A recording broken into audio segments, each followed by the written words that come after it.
दीन दयाल बिरधु संभारी हरहु नाथ मम संकट बारी मंगल भवन अमंगल हारी द्रवहु सुदशरथ अजिर बिहारी गुरुपद रज मृदु मंजुल अंजन नयन अभिय दृग दोष विभंजन तेहि करि विमल विवेक विलोचन बरनहु रामचरित भव मोचन बदहु प्रथम महीसुर चरना मोह जनित संशय सब हरना सुजन समाज सकल गुण खानी करहु प्रणाम सप्रेम सुबानी साधु चरित शुभ चरित चरित कपासु निरस विशद गुणमय फल जासु जो सही दुख पर छिद्र दुरावा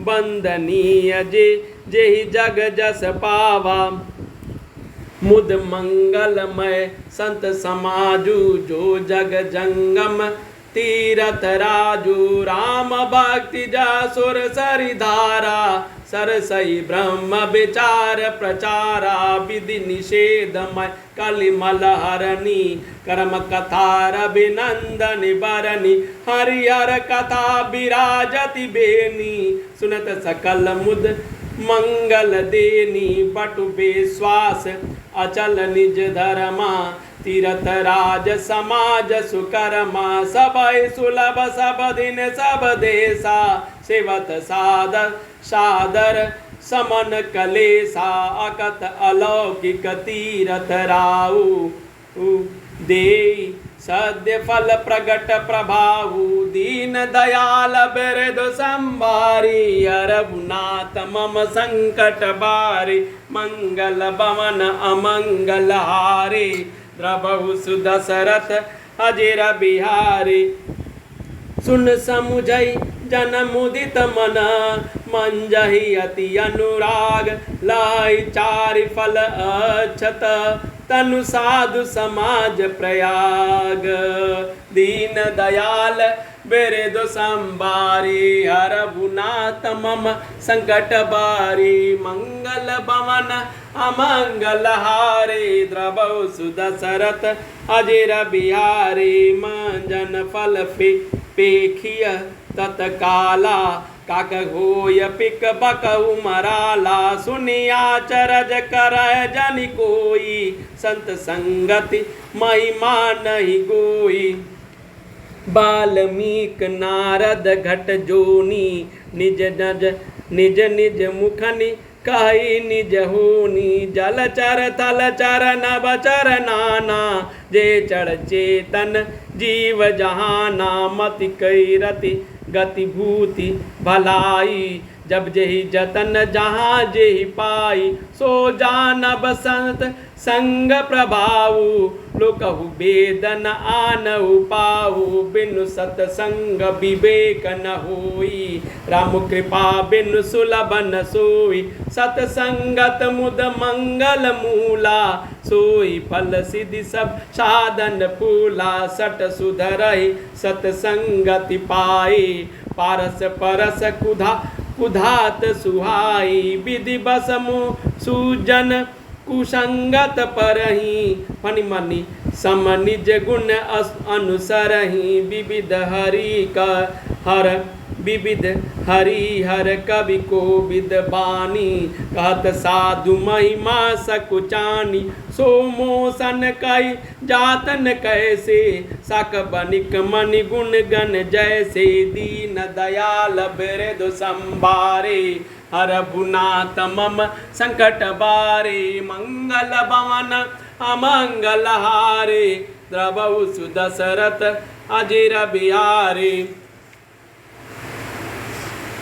दीन दयाल बिरधु संभारे हरहुनाथ मम संकट बारी मंगल भवन अमंगल हारी द्रवहु सुदशरथ अजिर बिहारी बंधु संत समान चित हित अनहित नहीं कोई अंजलिगत शुभ सुमन जिमी सम सुगंध कर दोई दीन दयाल बिरदु संभारी हरहुनाथ मम संकट बारी मंगल भवन अमंगल हारी द्रवहु सुदशरथ अजीर बिहारी।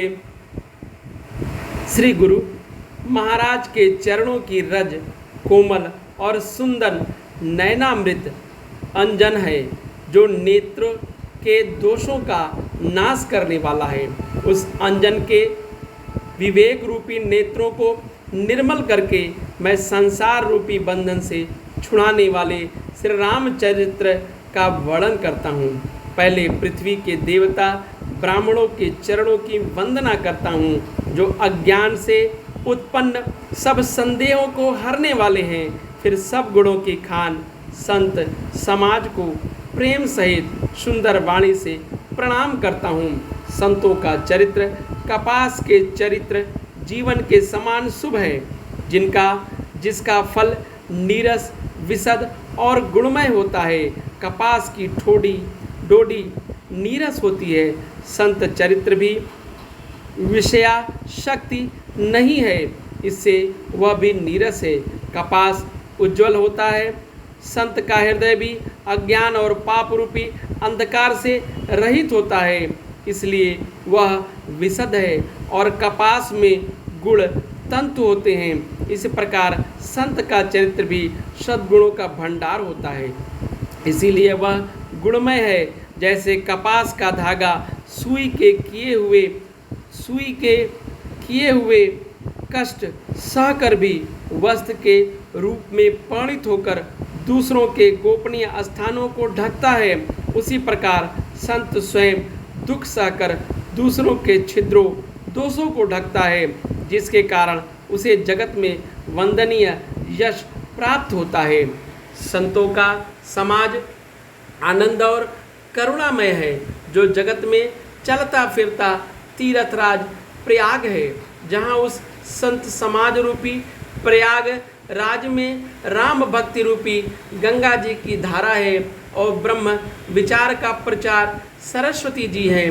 विधि और निषेध, यह करो और यह न करो रूपी कर्मों का कथा कलयुग के पापों को हरने वाली सूर्य तन्या यमुना जी हैं और भगवान विष्णु और शंकर जी की कथाएं त्रिवेणी रूप से सुशोभित हैं, जो सुनते ही सब आनंद और कल्याणों को देने वाली हैं। उस संत समाज रूपी प्रयाग में अपने धर्म जो अटल विश्वास है वह अक्षय वट है और शुभ कर्म ही उस तीर्थराज का समाज परिकर है। वह संत समाज रूपी प्रयागराज सब देशों में सब समय सभी को सहज ही में प्राप्त हो सकता है और आनंद पूर्वक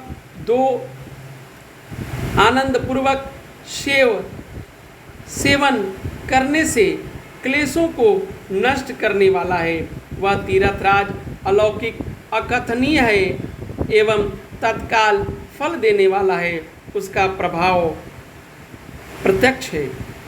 जो मनुष्य इस संत समाज रूपी तीर्थ राज का प्रभाव प्रसन्न मन से सुनते और समझते हैं और फिर अपने प्रेम पूर्वक इसमें गोते लगाते हैं, वे इस शरीर के रहते ही धर्म अर्थ काम मोक्ष चारों फल पा लेते हैं।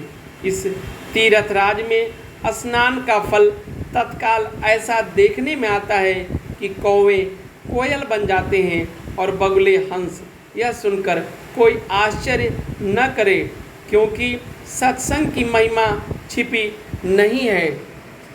वाल्मीकि जी, नारद जी और अगस्त जी ने अपने अपने मुखों से अपनी होनी जीवन का वृत्तांत कही है। जल में रहने वाले, जमीन पर चलने वाले और आकाश में विचरने वाले नाना प्रकार के जड़ चेतन जितने जीव इस जगत में हैं, उसमें से जिसने जिस समय जहाँ कहीं भी जिस किसी यत्न से बुद्धि कीर्ति सद्गति विभूति ऐश्वर्य और भलाई पाई है, सो सब सत्संग का ही प्रभाव समझना चाहिए।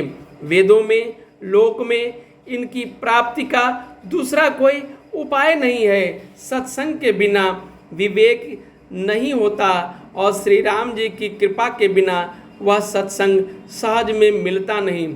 सत्संगति आनंद और कल्याण की जड़ है। सत्संग की सिद्धि प्राप्त की फल है और सब साधन तो फूल है। दुष्ट भी सत्संगति पाकर सुधर जाते हैं और पारस के स्पर्श से लोहा सुहावना हो जाता है, सुंदर सोना बन जाता है।